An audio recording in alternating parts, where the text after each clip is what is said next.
It sounded better in my head. This is why I'm quiet sometimes. Let me finish this drink, and then I'm going to think I'm funnier. Oh yeah, my drink's empty. I am wearing something from the Blanche Devereaux collection, so I'm ready to be a slut. Already happening. Pandora? My sister still compete. Don't say that. I am not RuPaul's favorite, so I will say RuPaul's Drag Race All-Star 6 was the most amazing experience I've ever had. And thank you for making me a glorified extra on there. I appreciate the paycheck. Now, sister, you was not no glorified extra, bitch. I'm talking about me. You were not a glorified extra, bitch. Girl, you didn't watch it then. Filler queen. I will just say that every song that came before the song I did, I'm like, oh, I love this song. I know this song. I know all the words. And then I'm like, focus. Ariana Grande. I'm like, what? You have to go out and get this shit. And so I'm thankful that it came together. And I'm still in debt for All-Star 6. So my Venmo is at Pandora Boxx. Okay. Which you exes, I know I did not do as well as Silky and all the lip syncs. But if you want to tip me for the last one I did really well, you can send me some money because I still have to pay off this fucking debt. Raj, hold on one second. Before y'all ask that question, honey, one thing, if you got a drink in your hand, just raise it. It was very hard for me to talk on the season, so can I say something now? I just was excited that when you were like, y'all not gonna laugh at me, and I was like, say something funny during the reading chat. The one line. But I know, but your look was raining squad some love. So shout out to Natalia, Ashley, what's that guy name? I can't think his name. Ari with his fat. Ari, my friend who's been at my house, and I was like, bitch, is that the edit you gave me? Damn. All right, I have another question for you. It's over here. What's your name? I'm John. That was fighting for gay rights, and people were killed. They were killed at Stonewall. Nobody was killed. Pandora's Boxx is a popular story in Greek mythology where a girl named Pandora ends up opening in a jar that contains nothing but evil energies that are then released into the world. Sort of like RuPaul's Drag Race, where RuPaul opened a box that released all these drag queens into the world. Additionally, Pandora Boxx is known in the fanbase for many things. The other day, I remembered that she's the first queen to compete on 3 separate seasons of the show, but still wasn't able to win at least one challenge. To be fair though, there was a couple moments where she did almost succeed at winning a challenge but ended up falling short. Yet when it really comes down to it, I'm not sure what to think about Pandora's overall trajectory in the franchise. It seems to have so many ups and downs that it makes it hard to pinpoint exactly what were some of the moments that impacted her life the most over her years as a Ru girl. So let's explore one of the more challenging trajectories on the series. But before we start, make sure to subscribe to the channel if you haven't already, follow me on Twitter at GreenGayYT, and make sure to follow my brand new Instagram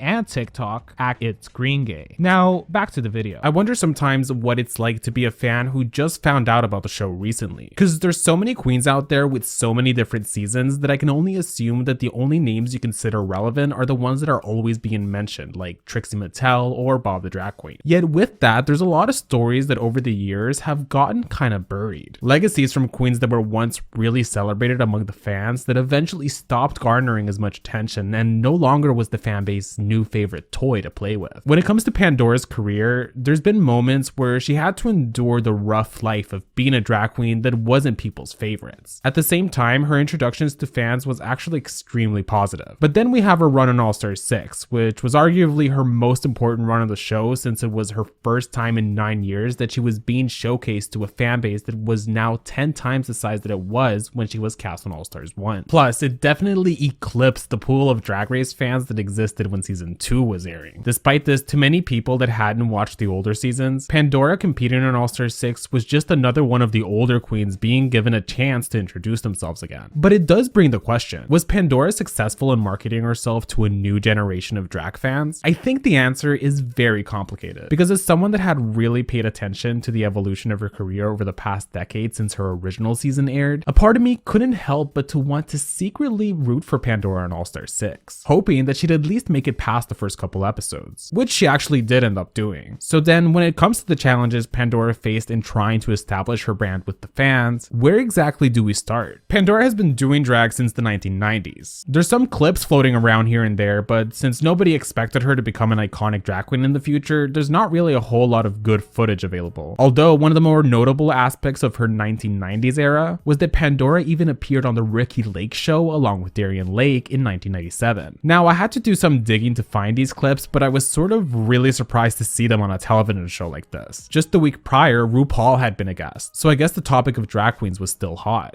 Her name is Pandora. Pandora, come on out here.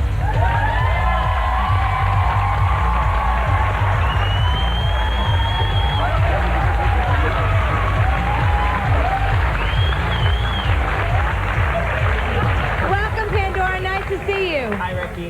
So what do you think of Darrienne? Do you have a problem with what she's doing? No, I think Darrienne's great the way that she is. I've known Darrienne for years and years and years, and she's actually the person that inspired me to start performing, so I think that she's great the way that she is. It's pretty awesome that not just Pandora, but also Darrienne Lake have footage of them available that is now over 25 years old. What makes this even better is that the first time Pandora ever went to a drag bar, she watched Darrienne Lake perform. That actually inspired her to want to start drag, so that she could also become the center of attention in the room that just looks so glamorous and can be funny when needed. That being said, the fact that she was involved in the drag scene as far back as then makes her feel a lot more influential in terms of her genuine connection to drag, because of what it meant to her identity rather than be inspired by the show directly as many queens nowadays do. We learned from Pandora in her very first season that she actually had a really difficult time with navigating her mental health issues over the course of her life. She noticed that she found herself loving comedy, considering herself a comedy queen because there was something so healing about laughter and trying to make fun of your problems rather than being weighed down by them forever. In the year 2008, the year of the Great Recession and the release of the first Twilight movie, Pandora auditioned to be on season 1 of RuPaul's Drag Race, a show that at that point nobody really knew what it was actually going to be. All they knew was that 1, it was going to be including drag queens in their cast, and 2, RuPaul was going to be choosing America's next drag superstar. Of course, even after auditioning for the first season, Pandora did not end up getting cast, something that might have been a blessing in disguise, considering that season 1 would go on to be unavailable to watch for several years, and overall is very out of place from the rest of the seasons when we consider the production sets and format. Yet it did benefit her in the long run, because out of the 12-person cast, she'd end up making it all the way to the top 5 of the season, which is a pretty good placement for your first time competing, and also her highest placement out of all the time she competed. It's kind of weird to think while watching season 2 that it was all filmed in the summer of 2009. It's been almost 15 years since 12 queens walked into the workroom of the second edition of the Drag Race franchise. In season 2, she was like the fan favorite for viewers. She was this non-confrontational personality that was the comedy queen of the season. I know that's really weird to say considering there's so many other queens now that can use that title a lot better, but at the time, she was like the first glimpse that we got into what a campy side of drag looks like. She even got noticed by Kathy Griffin, a famous comedian on the first episode of the season, because Kathy thought that she and Pandora looked the same with the matching hair units that they had on. It's actually kind of impressive that they got Kathy on, because she used to be a really well-known and highly regarded female comedian, although the last time we saw her was on season 7, and she's yet to be seen since then, so I'm not sure what happened. But anyways, it was clear that Pandora was able to handle herself on season 2 better than most queens in the cast. She had adapted very easily to the environment of filming a TV show. Honestly, she sort of thrived on the season, with the way she was quickly able to connect with whatever the challenge of the week was going to be. After all, she pretty much went the entirety of her run not ever falling in the bottom 2, aside of course from her last episode where she ended up going home. Overall though, what could be perceived as a cast that had a lot of queens that were getting into arguments with each other, Pandora had come out of it being perceived as one that was easy to gravitate towards. After all, it was kind of hard not to feel bad for her when the judges would come for her choices in outfits so often, making it a part of her storyline that she was always fumbling the runway, because judges like Santino Rice had said that she lacked a proper fashion taste. I actually noticed that a good portion of the queens in the older seasons didn't really like Santino all that much. much, with him getting the most criticism by Rue Girls because a lot of his judgments tended to be based off of trying to be more hurtful rather than constructive. As I mentioned before, people tend to forget that a big component that shed a big light on Pandora's life was actually towards the end of her run on her season, and during the reunion where she discussed her struggles with depression for many years, talking about how it can take a toll on a person's health to constantly have to pretend that they're okay when really they're feeling such a strong feeling of sadness and emptiness within them. She's actually very grateful that she had that moment on TV because it was a way of connecting with the audience and people who have been going through a similar experience as her, especially with mental health. Subsequently, Pandora Boxx would end season 2 on a very good note, returning to the reunion with not just the fan base, but also gaining the title of Miss Congeniality, which was voted on by the fan base. Another reassurance that she had the full support by many people across the country. Part of the prize of winning the title of Miss Congeniality that year meant that Pandora got free tickets to go see none other than Cher. Basically, Pandora was living her best life, but really, it was hard to capitalize off of it. I mean, yeah, by season 2, it was clear that RuPaul's Drag Race was a special show, but it wasn't exactly at the point yet where it meant it was going to be drastically improving your life after being on it. It was more like you were now very well known in that section of the gay community, and you've now earned yourself a reason to get yourself bookings in bars around the whole country. Yet that's when very quickly season 3 of Drag Race came along, and then followed by season 4, which by this point was turning into the phenomenon that we know the franchise is now. As we know, it's as season 4 was airing that production decided to announce that they would be making the first ever All-Star seasons of the series, urging fans to vote from the existing pool of queens who they most wanted to see back on their screens. Remember that fan vote where Mimi on first ended up coming in third? Well, Pandora was actually the second most voted queen that fans wanted to see back on their screens. It was hard to deny at that point that she was among the fan favorites of the franchise within the first 4 seasons of the show. It also adds a lot more layers to her getting ready for her comeback because it meant that she had a lot to prove to not just herself, but also the fans that were supporting her throughout this ride. But as we know, things weren't gonna go as she wanted, and actually ended up going in the worst possible direction imaginable. When Pandora Boxx walked into All Stars 1, she was the first queen in the workroom. Already, there was a big contrast between what we saw in season 2. First was the camera quality having improved significantly, but also Pandora's drag style clearly had evolved too. The dress was gorgeous, the wig was a step up, and most importantly, she truly felt like a star walking into the show because unlike season 2, she really did believe in herself this time, being ready to slay not only the challenges of the season,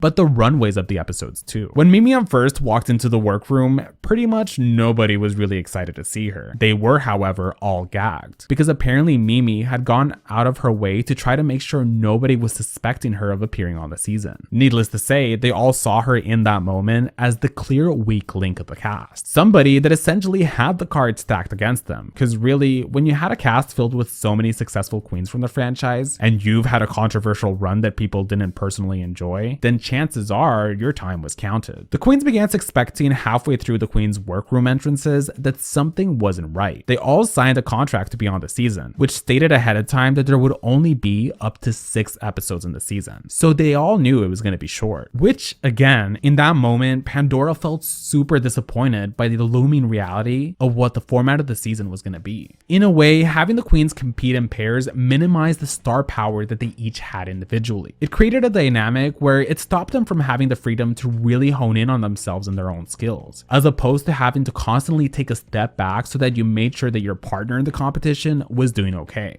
Regardless, as the famous phrase goes, it is what it is. So they all had to just suck it up and deal with it. If anything, it should have been this All-Stars that was non-eliminations, but that would have set a whole different precedent for future seasons. And if All-Stars 1 had actually become successful when it came out, then All-Stars could have ended up becoming a yearly thing a lot sooner than it ended up being. So as we know, Pandora ends up getting paired with Mimi on first, after being part of the last remaining queens in the cast that hadn't chosen a partner. And it's pretty much as soon as she gets paired with Mimi that you can tell that Pandora realized she was screwed, not bothering to even try to hide the fact that she was so distraught with the realization that her fate was now tied to Mimi on first. Although it did bring us that moment she had with RuPaul in the walkthrough for the episode, where RuPaul asked Pandora why she thinks that the universe has decided to pair her up with Mimi, and she responds by saying that the universe is punishing her. Why do you think the universe has paired you two together? I'm glutton for punishment.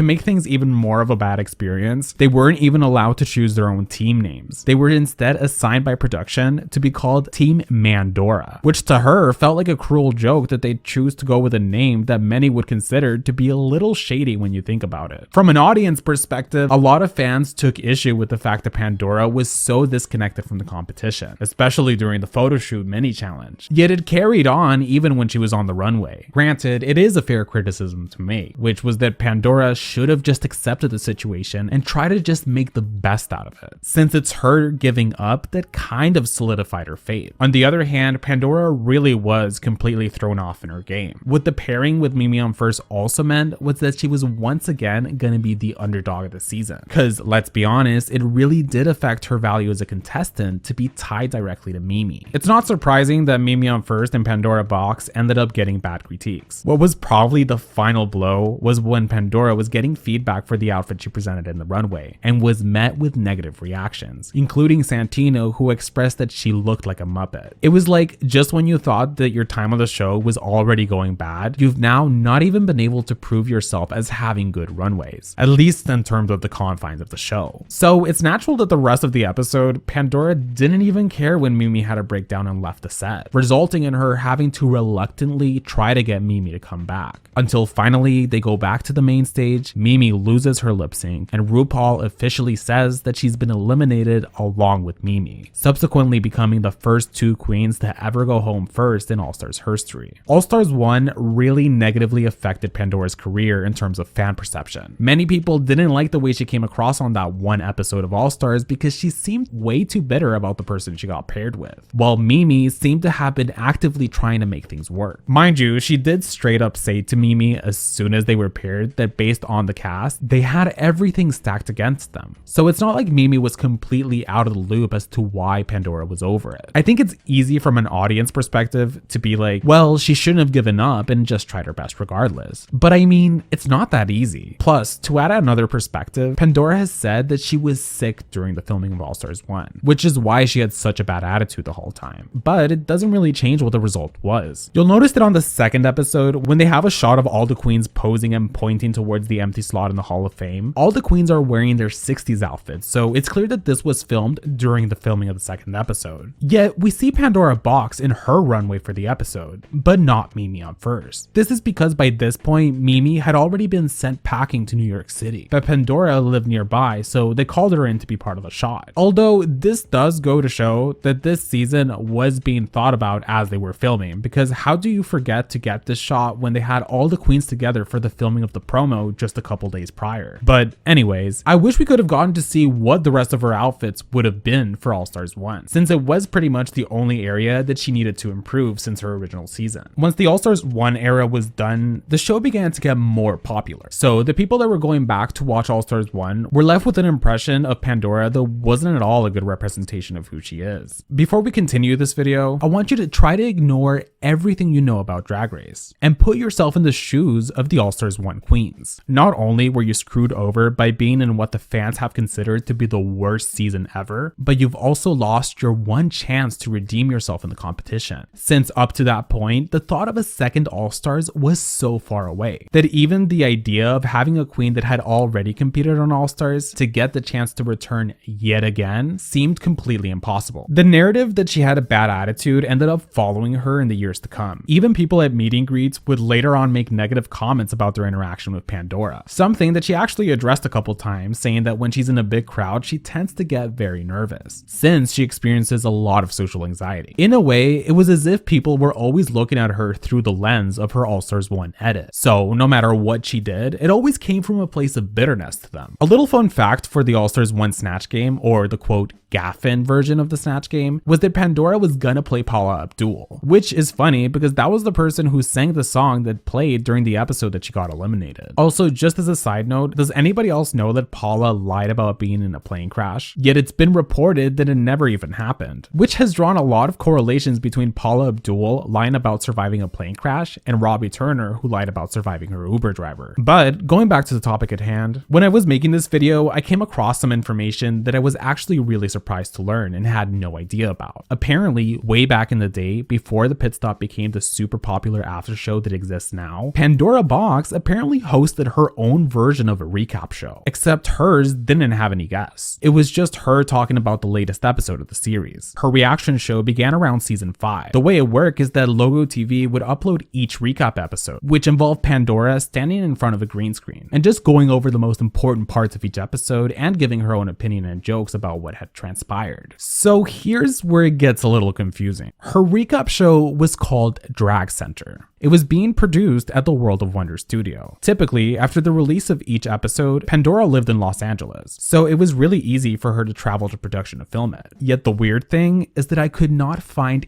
any existing footage of it, but any link to one of the episodes has been broken, meaning that they took down all the videos, which is a shame since it's now lost footage that we can never get back. But to make matters worse, Pandora's Drag Center recap show would last from season 5 to season 7, until it was cancelled without World of Wonder even informing her about it, citing that when the time came for her to do the season 8 recaps, she drove all the way to the World of Wonder lot and was told right there that they would no longer be continuing the series and she would have to drive herself back to her house. As to why World of Wonder canceled the series abruptly, there was never an official reason. Yet, I do have a theory. It seems to me that a lot of fans didn't enjoy Pandora's humor or personality, since I ended up finding that in many of the videos that have now been taken down, the comment sections reflect a lot of negative reactions from the fans who weren't happy with whatever it was that they saw from the recap. It's clear that World of Wonder saw the potential in creating an after show, but must have not wanted to have Pandora be the main person to host it. Therefore, it's on season 8, the same time that they canceled Pandora's after show, that they created the first season of The Pit Stop that was hosted by Kingsley, who also got met with negative reactions since nobody really cared or knew who Kingsley was at that point. And it just made more sense to have the host of the series be a drag queen who's competed on the show. Although Pandora continued to have an ongoing career in the years that followed, regardless of any challenges that she may have had to face, she's still been a guest many times on The Pit Stop. So it's clear that she doesn't care too much about it now. But I was sort of interested when I found out about this whole little sub-story because I didn't know about it until researching for this video. Others have said that a big part of Pandora's brand as a Ru Girl was her music career, that in its own way was very polarizing by how on the nose its sense of comedy was at times.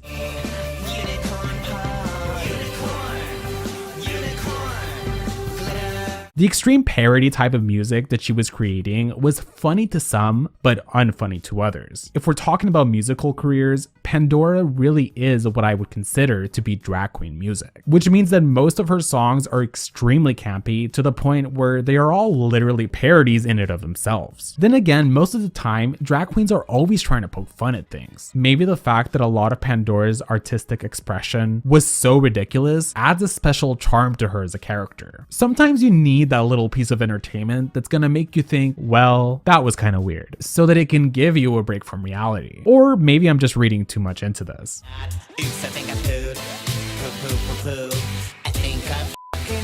It was also around that point where she was beginning to be known as a comedy queen that wasn't necessarily all that funny. In fact, this even began to happen among the Ru Girls themselves, who sort of would make jokes on tour about Pandora being a bit of a black sheep within the Ru Girl universe. For many years, she was like the easy joke from people to poke fun of. Even in a tour that happened in a cruise in 2015, which was the roast of Michelle Visage, many of the queens made jokes about how nobody finds Pandora Boxx to be funny, resulting in her walking out in the middle of the roast. Comedy isn't really my strong suit.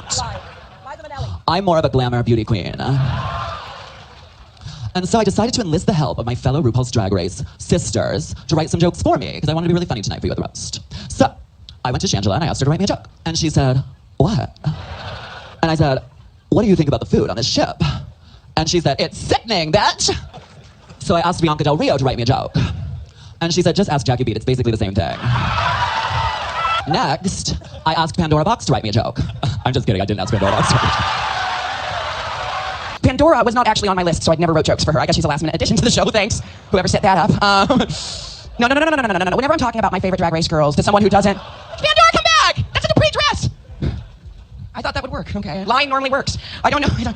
A lot of people ask me, when I talk about my favorite Drag Race girls, and they ask me, what do they do? And so I said, Pandora's always been one of my favorites since whatever season she was on. And people ask me, what does she do? And I say, she does comedy. Well, I wish she wouldn't have made a liar out of me for so many years, Really makes me look You're reputable. Eventually, she did return to do her set, but while some think that her walking out was a joke, others feel that it must have actually been rooted in her actually being over people always coming for her. I remember when I was first watching this, I was sympathizing a lot with her. To make things worse, Mimi had actually done an extremely successful stand-up routine that night, so it was like yet again she was on All Stars 1. Only this time it was real life that she was the butt of the joke. So then of course there's a very long period of time that would pass between 2012, which is when All Stars 1 aired, and 2021, when All Stars 6 aired. Her getting cast on All Stars again was a long time coming, especially once it became apparent that queens from All Stars 1 were being given another chance at redemption. This was her moment to finally vindicate herself from the abysmal edit that she got on All Stars 1, and be able to connect with the new fan base. In a way, what All Stars 6 was for her seemed like producers almost saying sorry to her for what happened last time she was on the show. I didn't expect too much from her run on All Stars 6, but I was hoping she'd be able to make it past the first elimination rounds, which she did actually do. What I'm surprised about is that she isn't more proud of the run on her season. While it's true that she didn't have a moment where she was really able to shine and be commended for it, it was still awesome that she made it through pretty much the whole season aside from the last 3 or 4 episodes. As far as I'm concerned, if you're able to at least showcase most of the runways that you brought, that isn't a total loss. The episodes also did gain something from having her be a presence in the competition, because having an OG in the cast just felt so deserved. Although Pandora did critique the editors from editing out a lot of her best moments, especially in the first couple episodes, almost making it seem at times like she was barely even there. I wonder what it's like to be a queen that's been in the drag world for so long before the franchise of Drag Race even came into play. And then to get on the show as part of the original cast members, only to kind of fade in the background as the new, more polished queens that began to step into the hearts of the general fan base. It can, in a way, be a very debilitating time, but that's why it's best not to compare yourself to other people, because it can hinder your ability to see the good that you're able to bring yourself to the table. Her All Stars 6 promo was the best out of the 3 that we got from her. One of the things that was noticeable about her return was that a lot of money went into buying many of the outfits that she brought to the show, which clearly was a financial stressor for her, as she kept mentioning how the time she was spending on touring for All Stars 6 was mostly being used to repay the huge debt that she now owed, which has been an ongoing theme for many queens every year, who essentially go broke to try to bring impressive outfits. But production has been supposedly providing contestants with more of a spending budget, which is in the interest of everyone, so that the queens can bring their best drag and the audience can see the best drag too. It was great to see Pandora survive the first couple episodes of All Star 6, and she also wasn't doing that bad in the competition. There was many moments where she really did showcase her talents, especially when it came to a lot of the acting challenges or anything that involved having to create ideas to make them funny. It also looked like a lot of the queens got along with her too, working well when it came to group challenges. There was even a point in the season during the halftime headliners challenge that Pandora actually surprised me with her rendition of Carol Channing, which was one of my favorite Pandora moments of All Star 6, especially with the parallels that it was her Snatch Game on season 2. And just like season 2, she did a very good job playing the character, but still fell short of winning the challenge. Although at times, watching her on All Star 6 felt like something was off. While I realized that she's not going to be going into the show pulling a Jan and walking into the room with extreme levels of energy, yet I also wasn't expecting her to be just as quiet as she was. I mean, sure, we could say that the edit might not have shown a lot of moments that she might have been talking, but even when we did see her speak up for herself or discussing things with other queens, it was always in a way where it felt like she was holding back, or really just not being fully confident in her skill set for certain challenges. Then again, we don't know exactly what was going on in her mind. Plus, she had a lot of pressure on herself. Yet again, to me, she really was, in her own way, doing pretty good in the competition, starting out with 12 queens and making it all the way to the top 6 of the season. It was very emotional seeing Pandora get eliminated. I had hoped for her to get the moment to showcase herself to the fans, and she did exactly that and was successful enough in the competition. Unfortunately, it was clear that the financial stressors that All Star 6 had created was very devastating to her, and she must have felt that she hadn't garnered the hearts of the fan base enough, even though she did make it far into the season. Which, by the way, if you'd like to help Pandora come out of her All Star 6 debt, you can donate some money to her through her link tree, which I'll include in the description. description. And so Pandora Boxx was eliminated from All-Star 6. Yet it wasn't over just yet. When she found out that she'd be having to participate in the Game Within a Game, which was a lip sync smackdown, at first she didn't feel like she wanted to fully go through with the Game Within a Game. But after talking things out with production, she decided to just go ahead and do it. I know that Pandora isn't the most athletic performer, but it was cute to see her do her own little thing to one of Ariana Grande's most questionable songs. Now, despite RuPaul consistently eliminating Pandora on her show, Pandora has been very grateful for what it meant to the continuation of her career, and what the effects of the show ended up having on pop culture in general. So even though she went home when she didn't want to, Pandora still looked so gorgeous in this last runway. So then, what can we learn from Pandora Boxx's story? Well, I'd say the one thing that's very clear about Pandora's life is that she most likely didn't expect there to be so many twists and turns, or that she'd in a way have so many blessings come back to her. I mean, to get on RuPaul's Drag Race on your second try and then get on the first ever All-Stars only to go home first and gain a mixed reputation among the fan base, 2 years after the fact to be able to return to the show at the height of its popularity with 10 times the audience that watched your last season and come out of it by almost getting to the end of the season is quite the story to have on your Drag Race legacy. Now, do I see her returning to another season in the future? I don't think so. One thing that we can count on for sure is that she's had one of the most tumultuous legacies in the Drag Race universe. And that's iconic in its own way. As mentioned before, if you'd like to donate to her through the link tree, the link will be in the description. I want to take a moment to thank my patrons. In the Elite Pink Squad, we have Matthew Burns, Gay Uncle, Wendell Norris Realtor, Tyler Hendricks MD, Poppers Alberta, Sari Tish, and Natasha D. Leone. And in the Green Squad, we have Azure, Cayman Rider Furry, Franny Fishsticks, Edgar Allan Pup, O Nicole, The Only Sean, IJS, Not a Punch But a Keek, Ched Barker, Jack Beck, and Aaron W. If you'd like to see your name on the screen, you can support me on Patreon. The link will be in the description. Thank you so much for watching this video. Please subscribe to the channel if you haven't already. Follow me on Twitter at GreenGayYT, and follow my TikTok and Instagram at It'sGreenGay. And make sure to leave a comment telling me what you thought about this topic. I'll see you guys next time.